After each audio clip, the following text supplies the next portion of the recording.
Good evening. Welcome to another edition of Focus with Tim Thomas. I'm your host, Tim Thomas, and we're glad you've joined us for this edition of our program.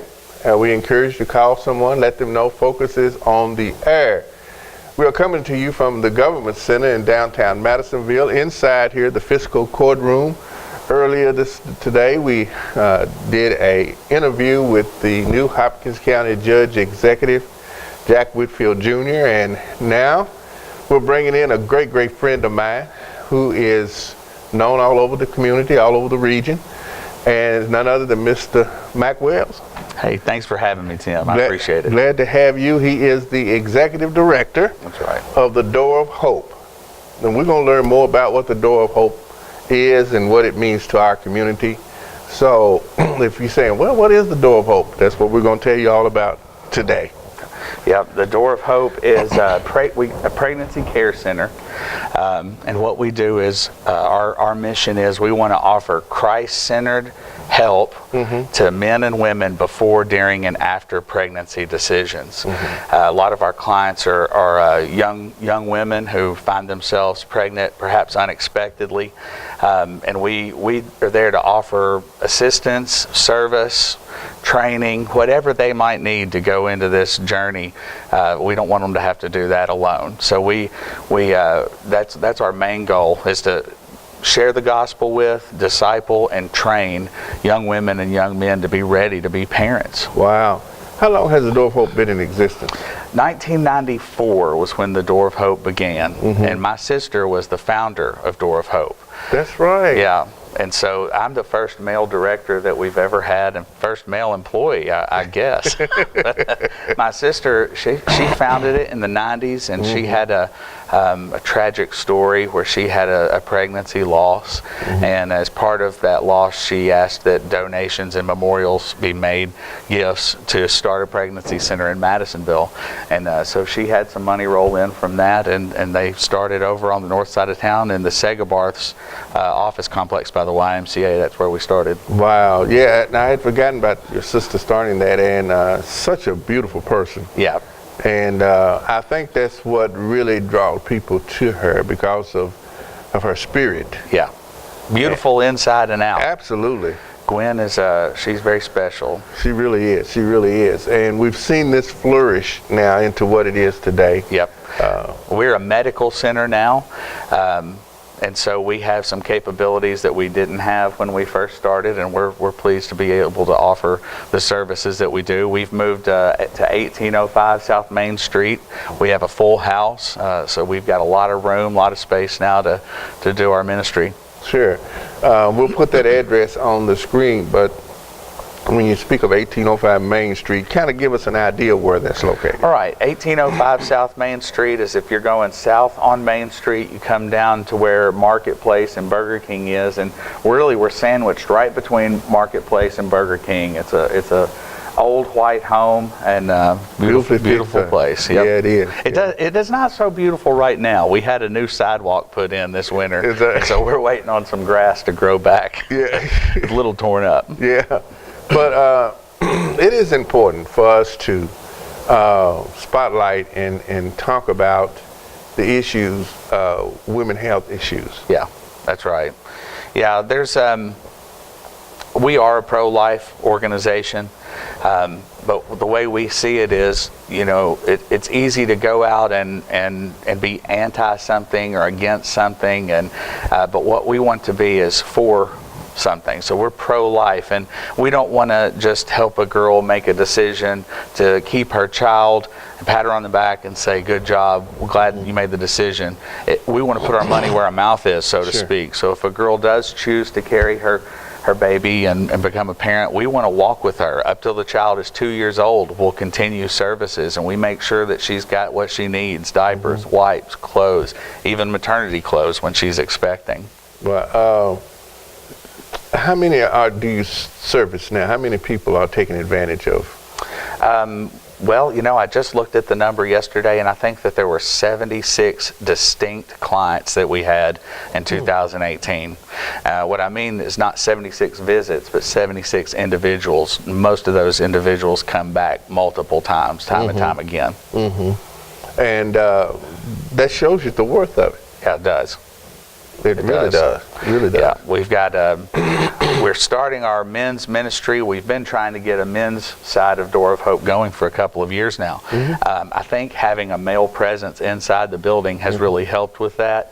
We currently we have 5 men who are coming and want to be prepared to be a father. You know, you look at our society and our culture, and even regardless where you stand on either side of the aisle of the abortion issue, we can all look and say the family is struggling. You know, and of the school shooters over the last few years, all but one of them didn't have a father in the home as they were growing up. And so, to me, to say we're pro-life means all aspects, and if we can get the fathers in homes and involved and knowing how to play their part, that's something that will trickle down into all the areas of our community where we have trouble.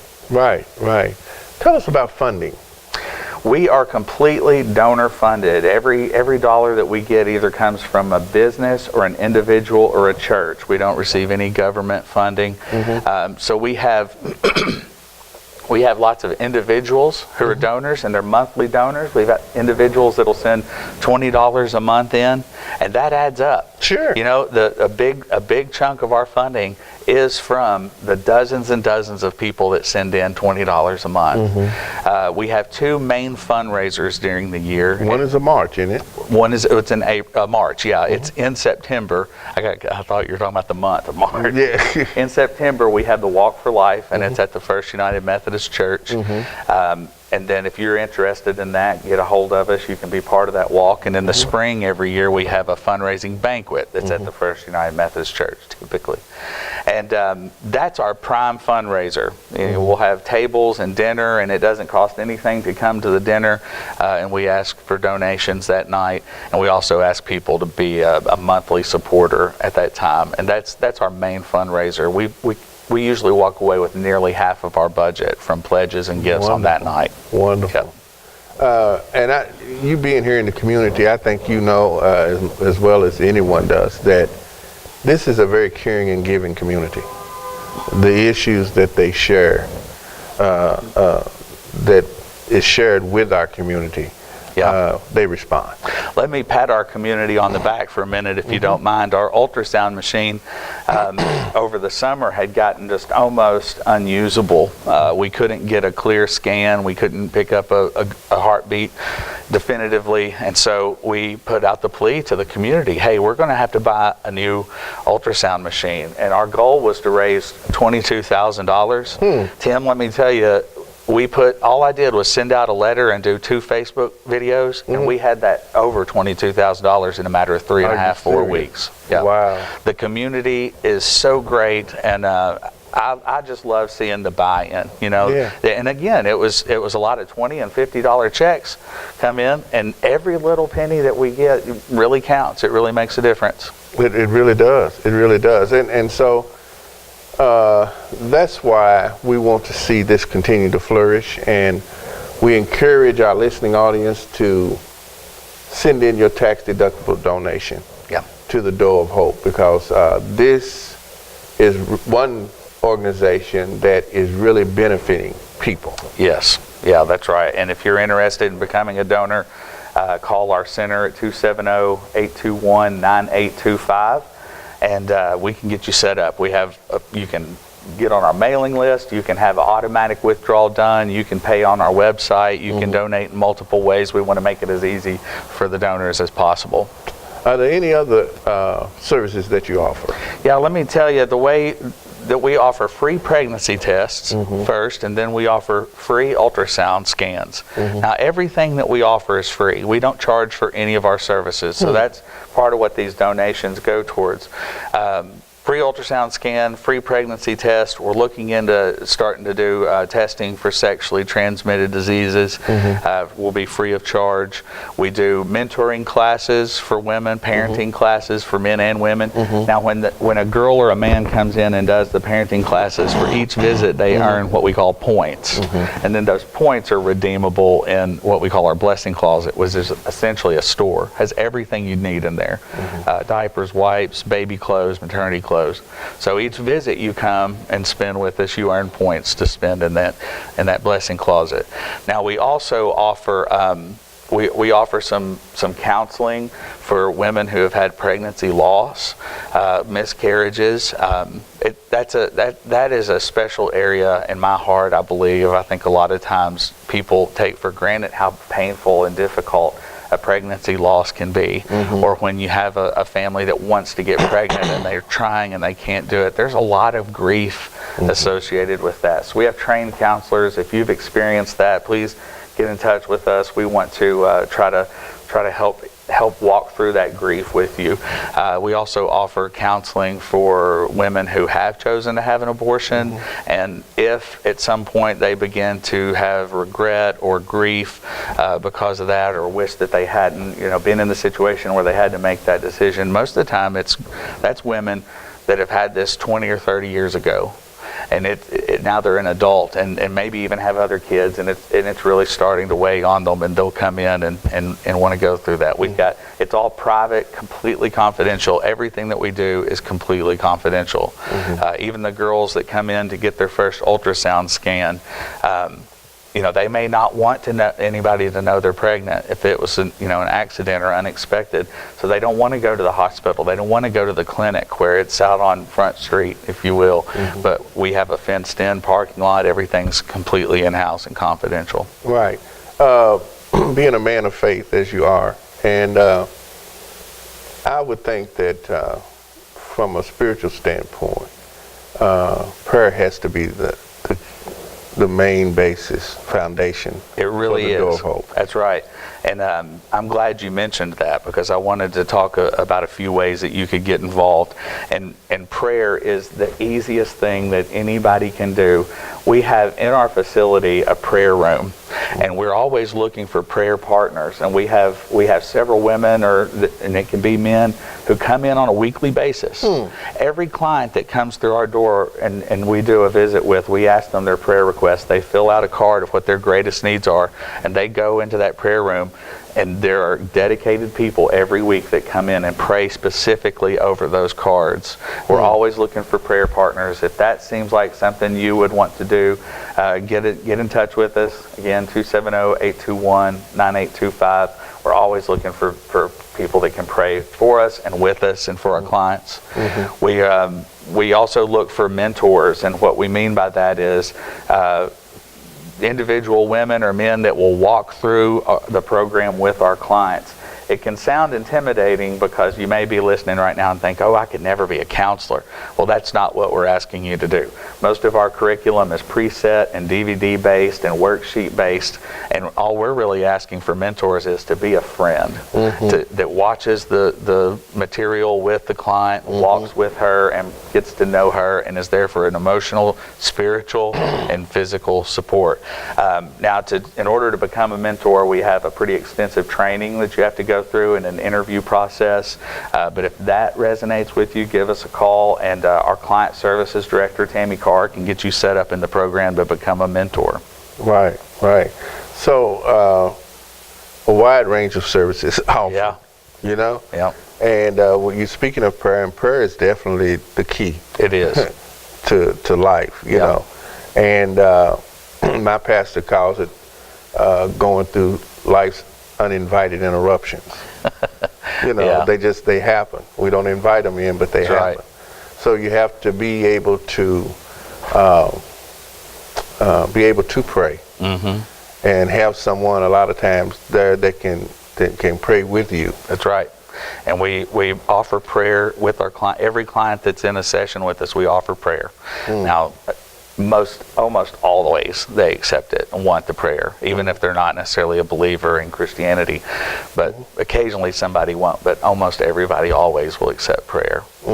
So just that alone, every person that comes through the door gets prayed over every day.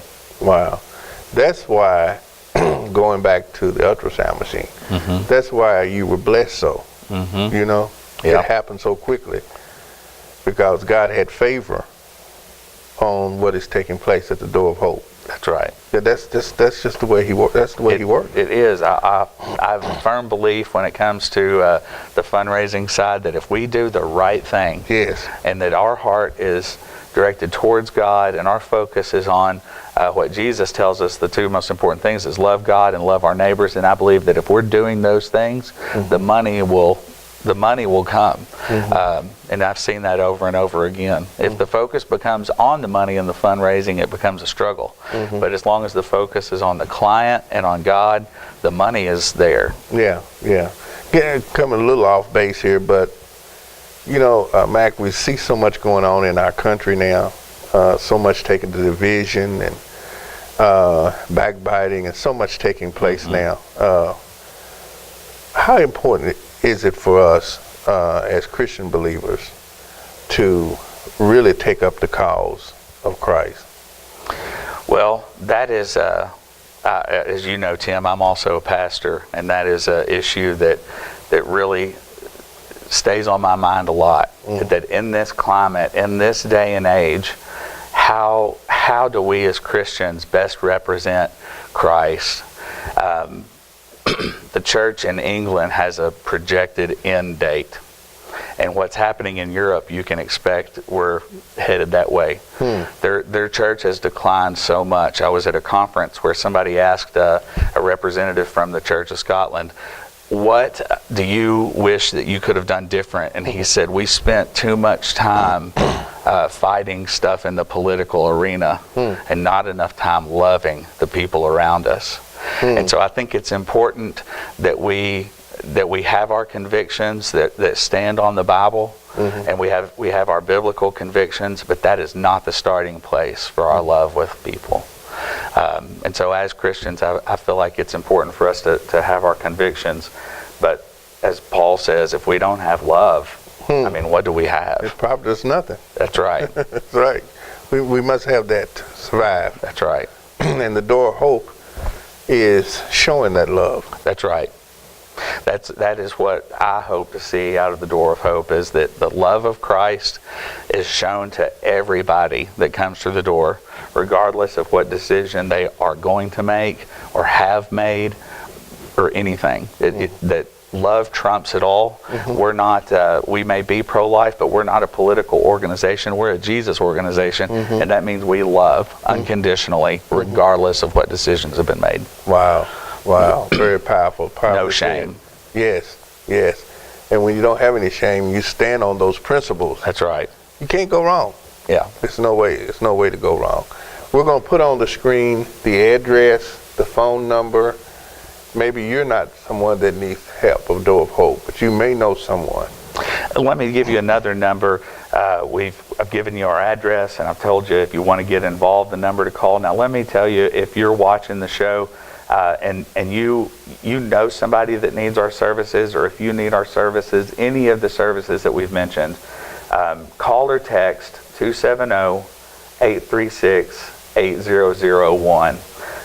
Like I said, you can text it or call it, and we will get you set up with an appointment, completely confidential. Again, no judgment, no shame in any way. You get a hold of us, and if there's any way we can help you, we want to help you. Please take advantage of that. We've been speaking with the Executive Director of the Door of Hope, located here in the city of Madisonville. Address again? 1805 South Main Street. Write that down, and if you need some to visit there, or you know someone that needs to be, please take advantage of the Door of Hope. The Executive Director, Mac Wells, has been our guest. Thank you for being on Focus. Thanst for having me, Tim. Will you come back? I'll do it. All right. Appreciate you, my friend. Yes, sir. Yes, sir. Pastor Mac Wells. Yep. And your church? Christ View Fellowship on North Main Street. That's the big building. That's the big Northview Plaza building. Yeah. Doing great things. Yeah. Doing great things. So we're praying for you and your congregation. Thank you very much, Tim. And we know that God is in the blessing business. Yes, He is. Yeah. Tune in again for another edition of our program. By all means, keep sharing the dream.